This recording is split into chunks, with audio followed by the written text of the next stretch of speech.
शिर्डीच्या साईनाथ रुग्णालयात संस्थान कर्मचाऱ्यांसाठी कॅन्सर सेरिंग टेस्ट शिबिर 22 ते 24 जून संपन्न झाले. सुमारे 318 संस्थान कर्मचाऱ्यांनी या शिबिरात प्रत्यक्ष सहभाग नोंदवला.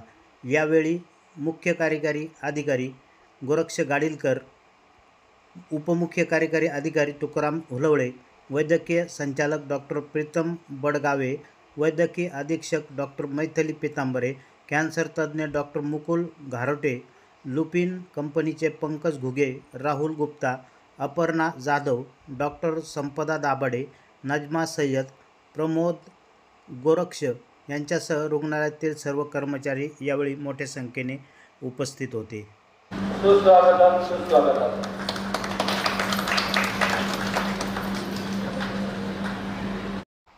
प्रवरा न्यूजसाठी पत्रकार विजय बोडकेसह प्रतिनिधी पत्रकार राजेंद्र गडकरी, शिर्डी.